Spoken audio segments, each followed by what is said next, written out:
November 1820. In the mid-Pacific Ocean, a crew of American hunters is attacked by their own prey. Their whale ship, the Essex, is smashed and sunk by an angry sperm whale, 1,000 miles from land. The disaster casts the crew on one of the most horrifying odysseys in maritime history. 20 sailors, some of them mere teenagers, matched against 1 million square miles of ocean. The sinking of the Essex inspires a literary classic, Herman Melville's Moby Dick. Melville wrote that although he knew his book was a strange book and an odd book, he wanted to capture the truth of the thing. He liked to blend the allegorical and the factual. And in the Essex story, he had a real-life incident in which something of allegorical proportion, a whale attacking a ship, actually had taken place. The true story of the Essex is a 3-month ordeal of sacrifice and survival, execution and cannibalism.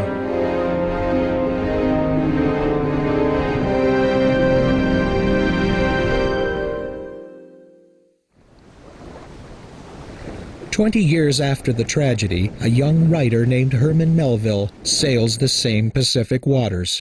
He carries with him an astonishing book, a memoir of the sinking of the whale ship Essex, written by her first mate, Owen Chase. There is another account that Melville never sees, written decades later by the former cabin boy of the Essex. Thomas Nickerson's eyewitness report is lost in an attic for over 100 years. Now the full story of the Essex and the fate of her crew can finally be told.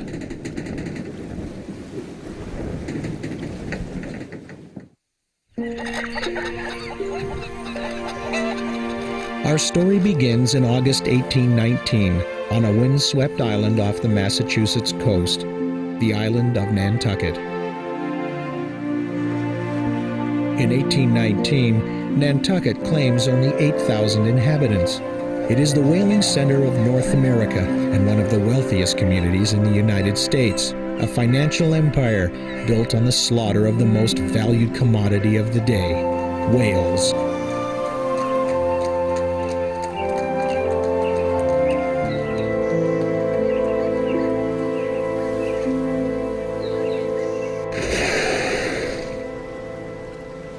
Today, we have turned from predator to protector. Considered creatures of grace, beauty, and surprising intelligence, whales are now seen as international treasures.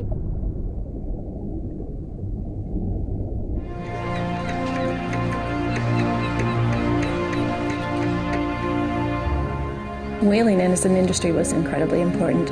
If you had a lamp in your home, the oil in it was whale oil. The other thing that it was important for was lubrication. You know, the 19th century is considered the Industrial Revolution, and all those machines and all those mills that, like all those cotton mills in New England, those were all lubricated with whale oil. The ultimate source is the sperm whale. Named for its oil that resembles the color of semen, the sperm whale is prized for its clean-burning oil and its top value on the market. In 1819, 100 years of hunting has taken its toll. Sperm whaling first began in about 1720, when Nantucketers started taking the whales in the deep waters to the south of their island. By about 1800, the waters of the Atlantic weren't very profitable cruising. Many of the sperm whales who'd been there had been killed. Populations are shrinking. Survivors are moving farther and farther offshore, into the heart of the oceans. For hunting crews like the men of the Essex, dwindling whale populations means longer voyages to more remote seas. Ships hunt the length of the Atlantic, then round Cape Horn to the Pacific Ocean. The men will be at sea for at least 2 years.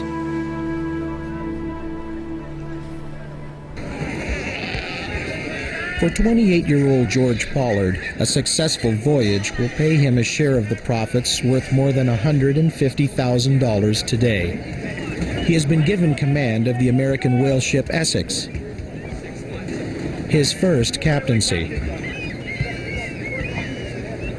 Like most captains, Pollard has been selected by a handful of wealthy islanders who control all of Nantucket's 70 whale ships.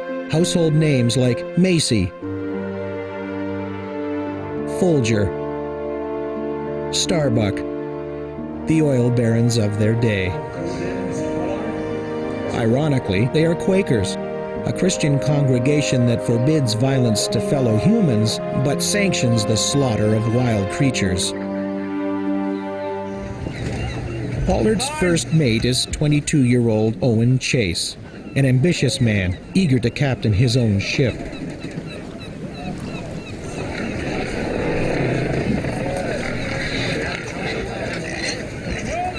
14-year-old Thomas Nickerson is making his first voyage as the ship's cabin boy, a sign of manhood on the island of Nantucket. It was the most pleasing moment of my life when I went for the first time aboard that ship. Black and ugly as she was, I would not have exchanged her for a palace. Thomas Nickerson, cabin boy. Two of Nickerson's friends will sail with him, Owen Coffin and Charles Ramsdell. Coffin comes from a prominent Nantucket family and is Captain Pollard's first cousin.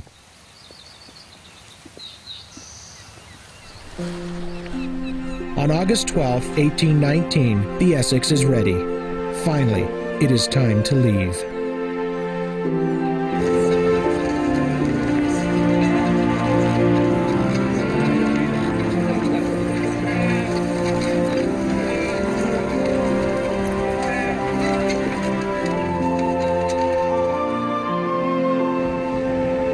As the Essex slips into the Atlantic, a great gray giant begins his own journey south from the Bering Sea, on his annual voyage to the mating grounds of the mid-Pacific, where pods of females live and raise their young.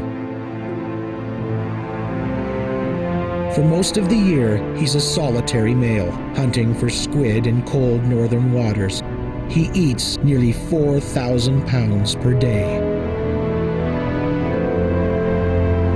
The whale was a really big male, one of the very biggest, and probably one of the oldest. He may have been in his 60s, or perhaps even older. This was an enormous an animal of great power, great strength.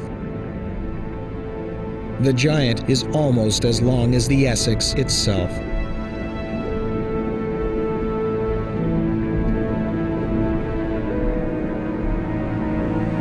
The deck of the ship is barely longer than a tennis court, 87 feet long, 25 feet wide. Her lower decks hold 1,200 barrels to be filled with oil. After 20 years of slamming through the roughest waters on Earth, she is nearly worn out.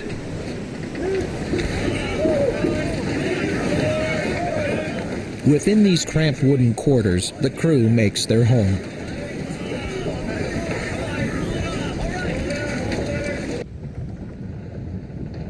The officers' cabins are at the stern. White crewmen bunk amidships. Black sailors live in a tiny space under the forward deck. Many have never left the shore.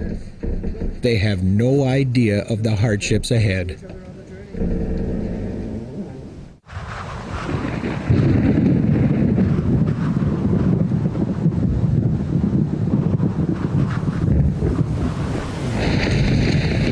Just 4 days from home, the Essex encounters a violent storm.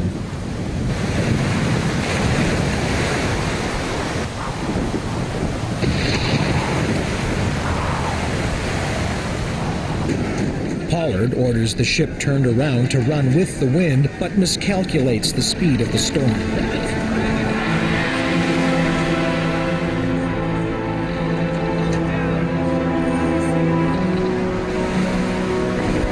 The squall hits the Essex broadside and slams the ship sideways into the sea.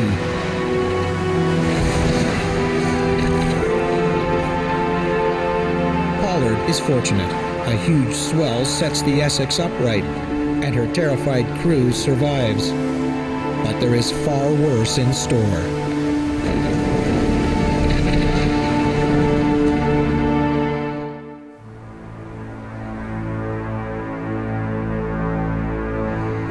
After discovering 2 whaleboats have been lost, Pollard orders a return to Nantucket for repairs. Captain. 2 whaleboats crushed, another lost.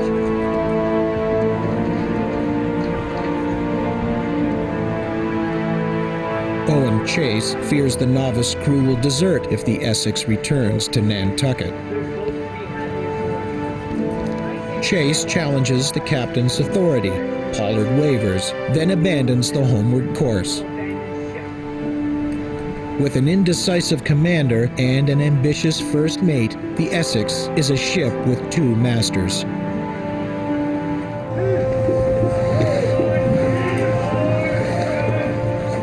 Already, the men have endured a pummeling storm and observed the weakness of their wavering captain, and they have yet to even see a single whale.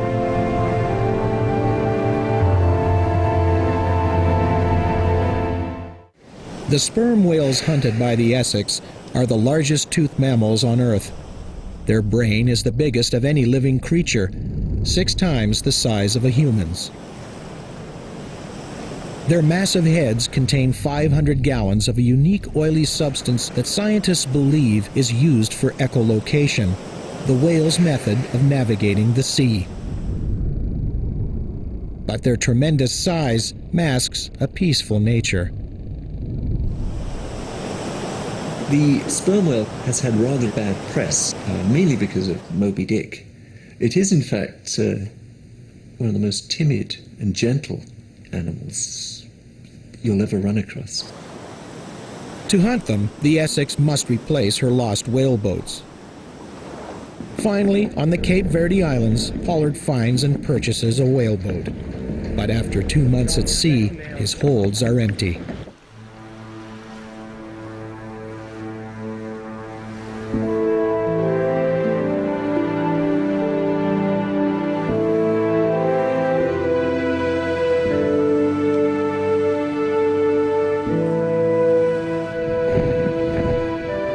Then, off the coast of Brazil, Blow! Blow!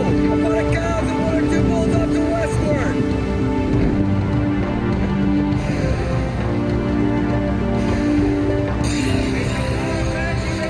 the novice crewmen have had 2 months to learn to sail. Now they must prove their courage in the hunt.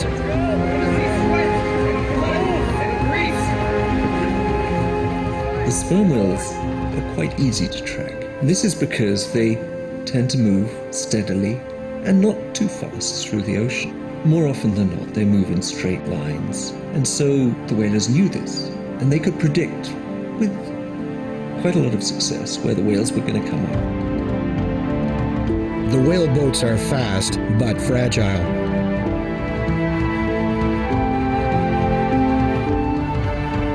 Harpooning the giants as they surface for air is a dangerous game. A flick of a tail could smash the boat into splinters.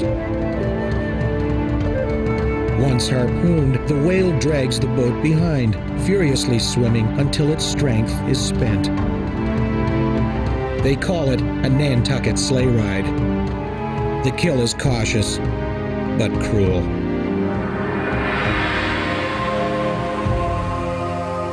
Thrusting a lance deeper and deeper to puncture the lungs, the whale dies by drowning in its own blood. Producing bloody spurts through the blowhole, the men call it chimneys of fire. It was very gruesome, and the water would be full of blood. The water turns red all around you, and you can hear the whale dying, and the death throes and the gaspings through the blowhole, and it was just awful. Now the massive carcass must be towed back to the ship, requiring hours of back-breaking rowing.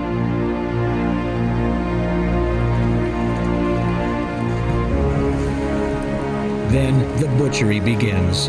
First, huge slabs of blubber are cut from the whale. Then smaller slices, nicknamed Bible leaves, are thrown into the reeking cauldrons. Rendering oil produces a thick, greasy smoke that just invades everything. It invades the sails, the sides of the ship, the clothing of the men, the hair of the men, this foul, thick, greasy smoke that kept the smell with you until you were finally finished. Last, the massive head is cut open. The 500 gallons of pure oil inside is so valuable, the men crawl inside to drain every drop.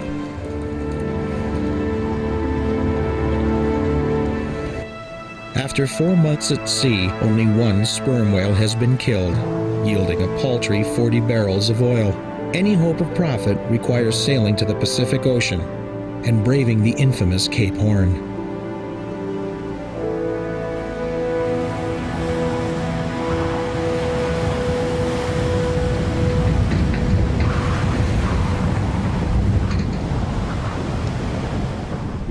Nearly 10,000 miles away in the mid-Pacific, pods of female sperm whales are awaiting the annual mating season.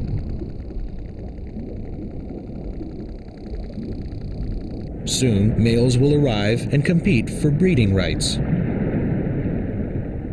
A female sperm whale, in the best of times, maybe can give birth once every 4 years, but often it's every 5 or 10. And when the humans knock the populations down, the sperm whales weren't ready for that. And it's been calculated that a sperm whale population, even at the best of times, can only increase at perhaps less than 1% a year. Off the coast of Peru, the hunting improves. The men kill 11 more whales and process 800 barrels of oil. But the holds remain half empty. More whales must be found.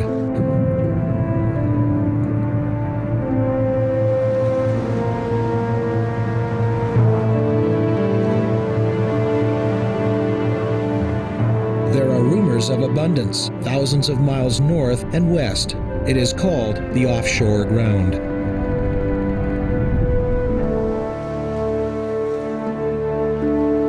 As the Essex was making its way north, it's likely that the male sperm whale was making his way from his feeding grounds towards these same waters of the equator. And for some of the same reasons, both the ship and the male was interested in those schools of female sperm whales. In late November 1820, 15 months after leaving Nantucket, the Essex reaches the offshore ground.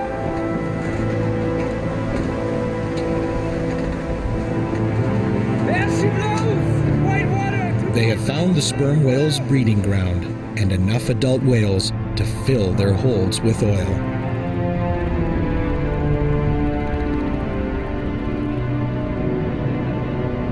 The lone gray giant has also arrived to claim the waters as his own.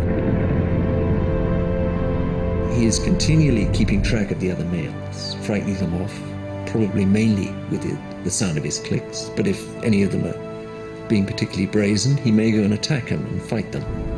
The males don't fight often, but they do, and when they do, these fights can be brutal.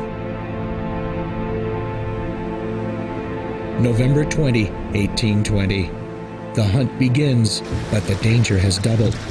The depths are alive with aggressive males ready to defend their territory. Chase's boat suffers the first blow of battle, his boat slammed by a breaching whale. They are forced to row back to the Essex for repairs. But the giant has seemingly been tracking Chase's movements. This is no ordinary whale.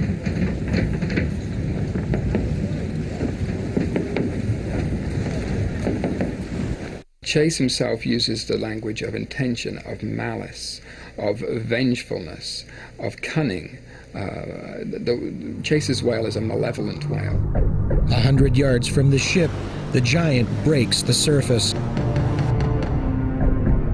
His face is covered with these big scratches and scars. Some of these come from encounters with the big squid that he eats, but the majority come from the fights. Motionless, it is as if he is waiting, plotting.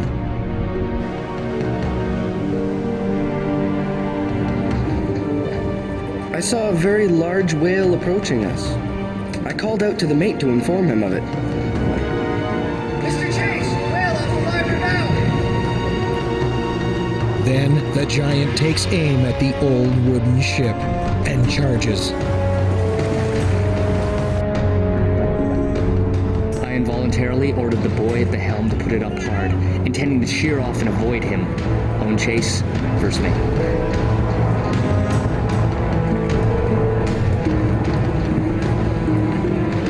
Scarcely had the sound reached my ears when it was followed by a tremendous crash.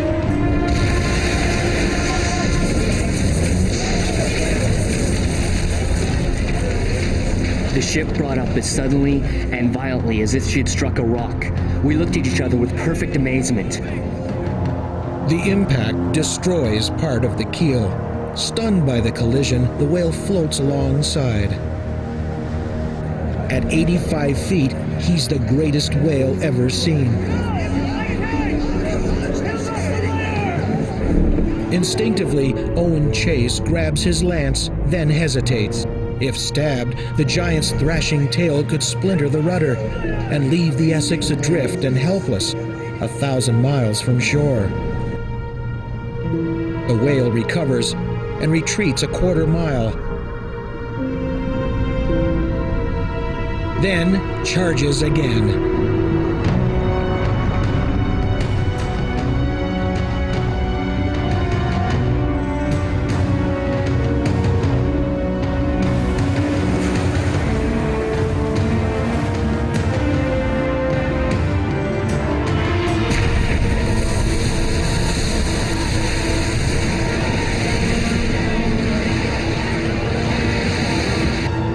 He pushes the entire vessel backwards.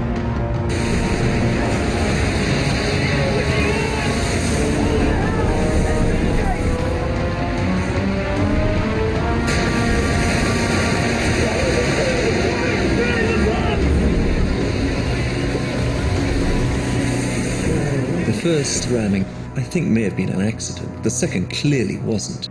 Males occasionally have these important, vicious, and dangerous fights with one another. So they have in their makeup a strong, aggressive impulse. The impulse that came was that which is very important to him when he is attacked by other males, to attack back. Unharmed, the whale backs away and disappears into the depths, as chronicled in Melville's Moby Dick. The whale has to stay alive because the whale is not really an individual animal. The whale stands for something far more than that. The whale stands for that in the world which is greater than man, that man will never conquer, that man will never rule over. There is something out there that is bigger than all of us. Moby Dick is still out there somewhere. The whale's attack, first depicted in Nickerson's drawings, can now be analyzed with modern technology. An 80-ton whale charging at 6 knots meets a 300-ton ship moving at 3 knots, creating an impact force of 250 tons.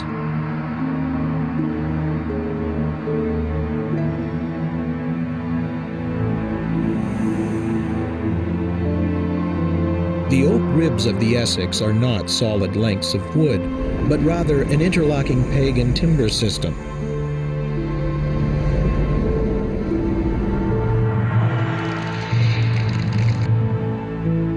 At 20 years old, the hull of the Essex cannot withstand the force of a charging giant.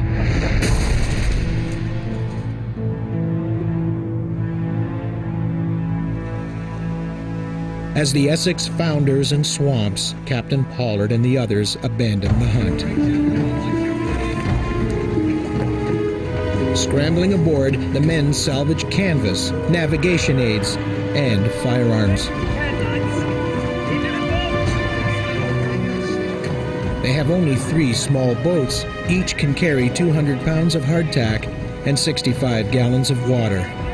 Enough for 60 days, if all goes well.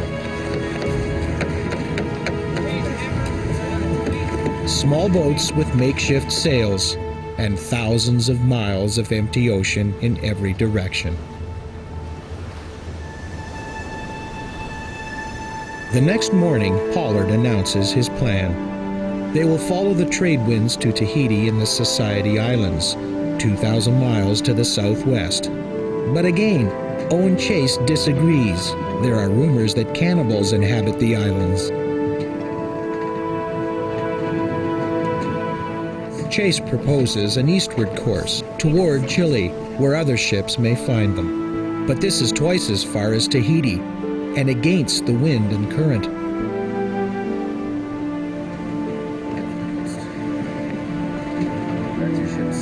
Again, Captain Pollard wavers, then defers to his first and second mates. Not wishing to oppose, where there was 2 against 1, the captain reluctantly agreed to their arguments. Fatal error.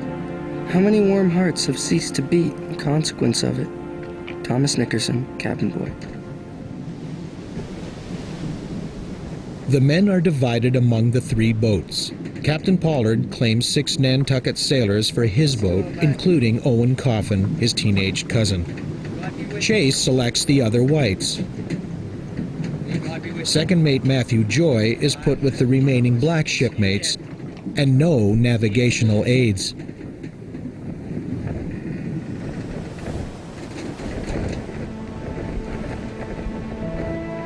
The men reluctantly leave the Essex, their only home for more than a year.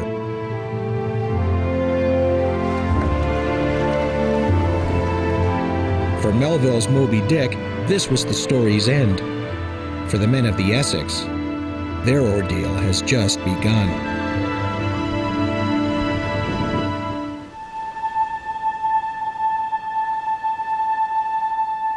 Within days, seawater soaks much of the hardtack. Eating it simply worsens their raging thirst.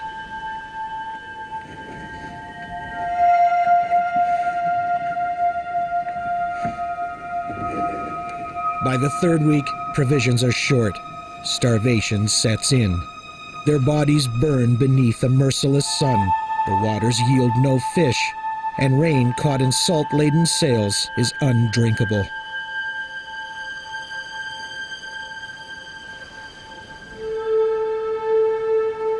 Body and the mind deteriorate together. With the loss of weight and loss of fat, you get edema, a swelling of the limbs, especially the legs. The body musculature falls away if the fat is burnt up. There's a loss of energy psychologically as well as physically, so that you're not motivated to do much. You stop thinking, really. You stop problem solving.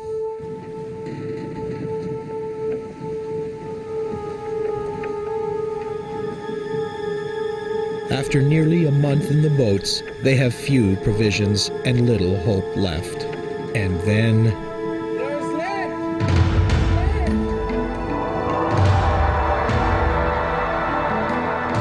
land. Dry land offers a chance of salvation.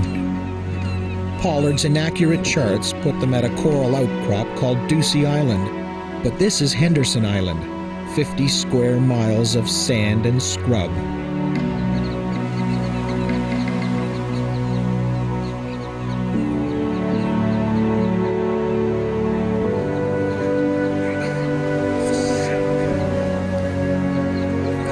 A month after their ship was destroyed by a sperm whale, the men of the Essex crawl ashore.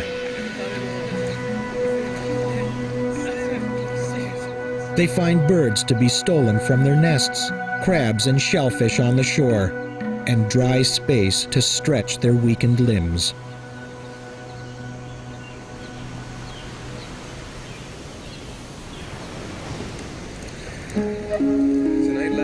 Here everyone seated himself upon the grass, and perhaps no banquet was ever enjoyed with greater gusto or gave such a universal satisfaction. Thomas Nickerson, cabin boy.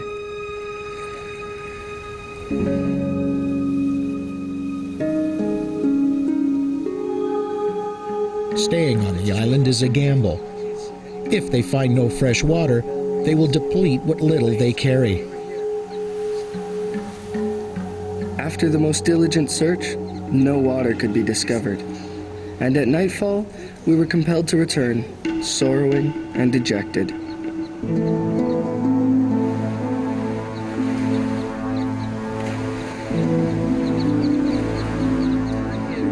Chase urges Pollard to return to the boats. They are wasting time. There is no water to be found, but the captain insists on searching the island one more day. One more day, Mr. Chase.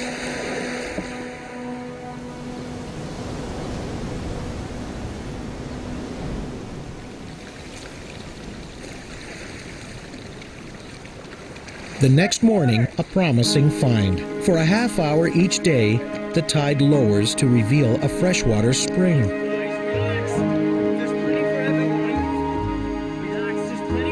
I felt at that moment as if I could have fallen down and thanked God for this single act of mercy.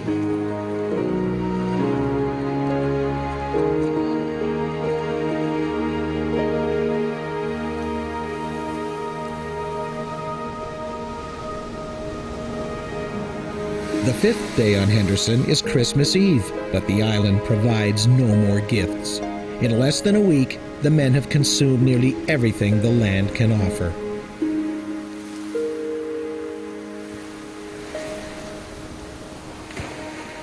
Their choice is grim: starve on the island or struggle at sea.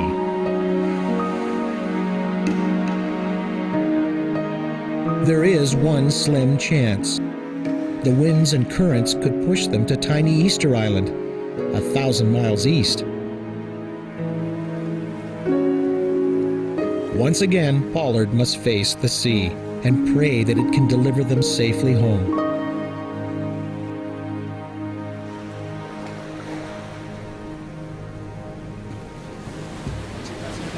December 27th, 1820. 3 men decide to stay and stake survival on the island. Pollard promises to send a ship if any survive. With water casks full and a small supply of fish, they have a fighting chance. Days of gusting winds push them southward, far beyond the salvation of Easter Island, and still 2,000 miles from the coast of Chile. Day 49. 2 weeks after leaving Henderson Island, death strikes. Second mate Matthew Joy is the first to die. A fellow Nantucketer, he's given a Christian burial at sea.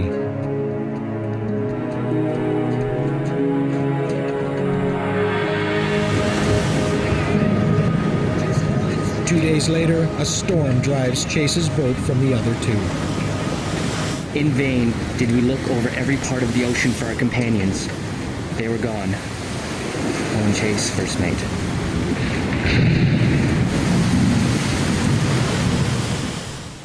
The lifeline of comradeship gone, death seems inevitable.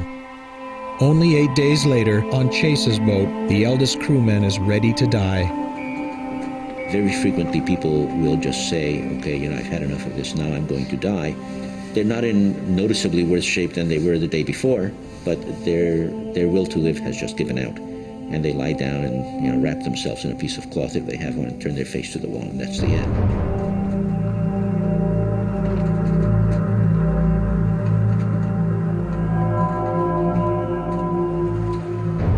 We committed his remains to the deep, breathing his requiem in silence.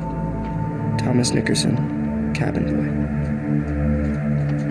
Now, provisions are nearly gone. With no other boats to depend on, Chase faces a horrible prospect: starving to death or eating the next man to die. All sailors, Melville included, would know that cannibalism was, in some sense, a part of a sailor's life. That is to say, all sailors knew that at the end of the day, if things came to it, cannibalism might be the only way to survive.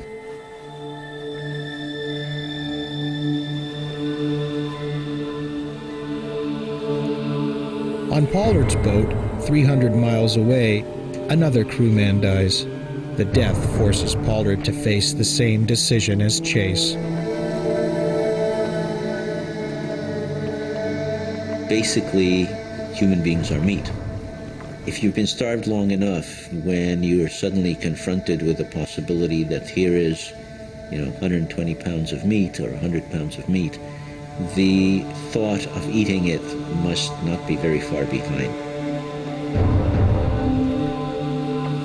They eat the heart, liver, and kidneys raw, then try to sear the 30 pounds of sinewy flesh the corpse provides.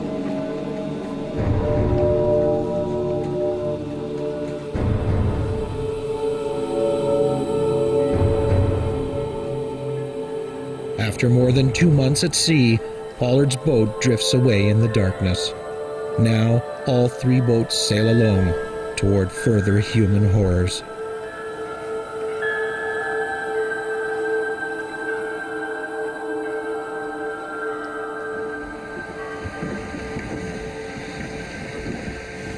Day 78. On Chase's boat, a crewman is on the brink of madness and death. He lay in the greatest pain and apparent misery, groaning piteously until he died in the most horrid convulsions I have ever witnessed.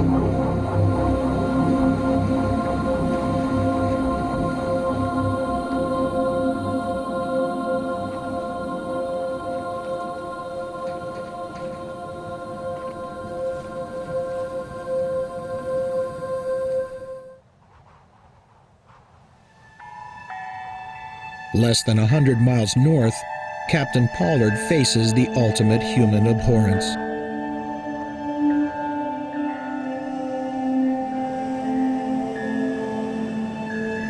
"16-year-old Charles Ramsdell suggests that one be executed to sustain the others. Pollard refuses. But if I die first, you're welcome to subsist on my remains. But Owen Coffin, his own cousin, supports the idea.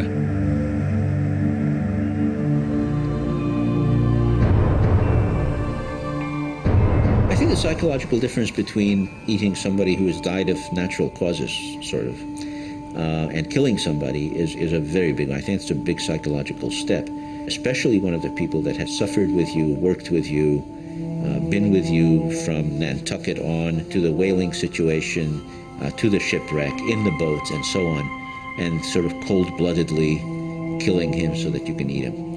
I think that's a very major psychological threshold to cross.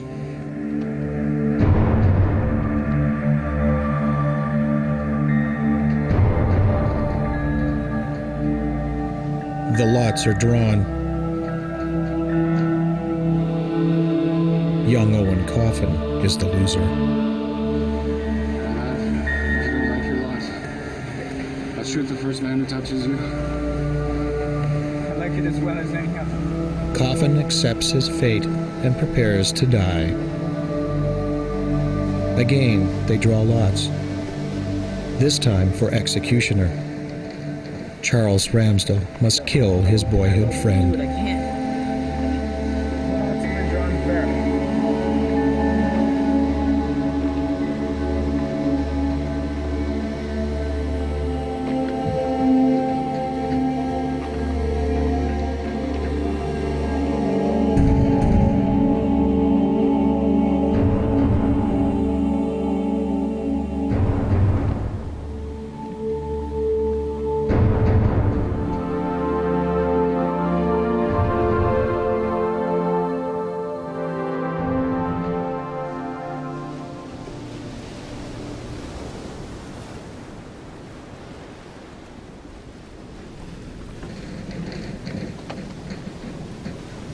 Chase, Lawrence, and Nickerson have endured nearly 3 months at sea and the horrors of inhumanity.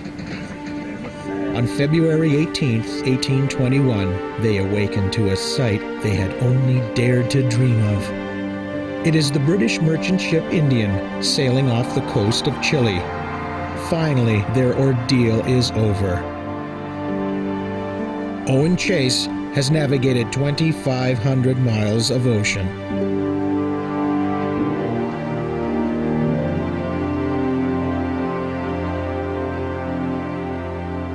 But Pollard's boat has yet to be found.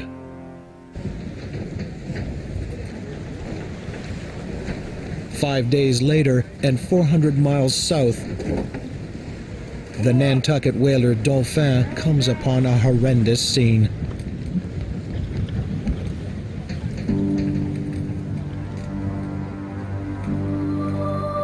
Pollard and Ramsdell, the only survivors, have been found. The men were found sucking the bones of their dead mates, which they were loath to part with. Commodore Charles Goodwin Ridgely.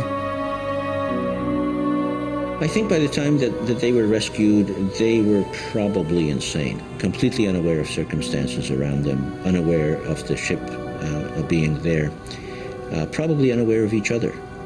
And I'm not even sure they were aware of themselves.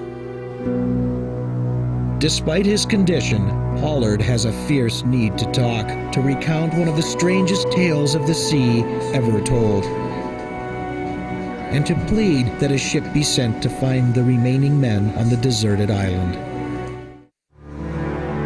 April 9th, 1821, an Australian merchant vessel searches Henderson Island and finds the 3 castaways of the whale ship Essex. They have survived for 3 months on shellfish and berries.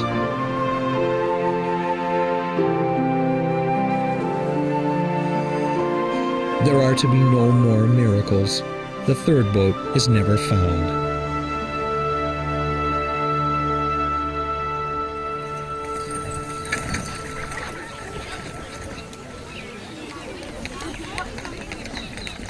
June 11th, 1821. Chase, Ramsdell, Lawrence, and Nickerson return home to Nantucket, where family and the Quaker community quietly accepts their tragic, desperate deeds.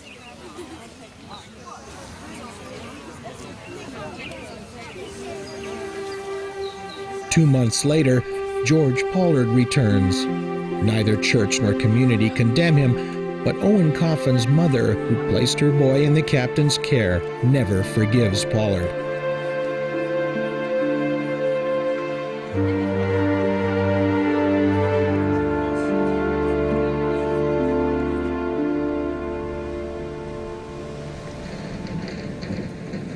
Three months after returning to Nantucket, Pollard is granted another command. Thomas Nickerson and Charles Ramsdell sail with him. They are Nantucketers. The sea is the only life they know. The fates are against George Pollard. His whaler goes aground off Hawaii.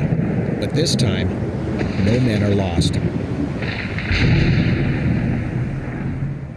At the age of 31, Pollard's maritime career is over. He becomes Nantucket's night watchman. Pollard dies in 1870.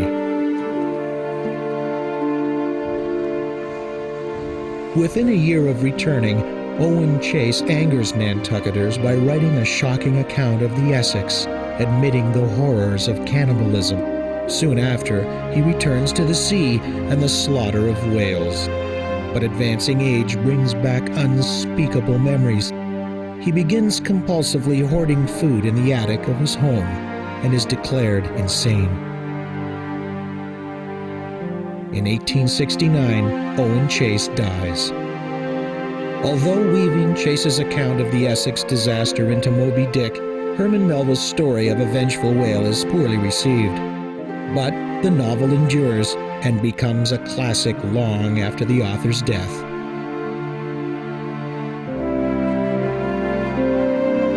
In a sense, Moby Dick ends up, the novel says, there's no way to win out over the world.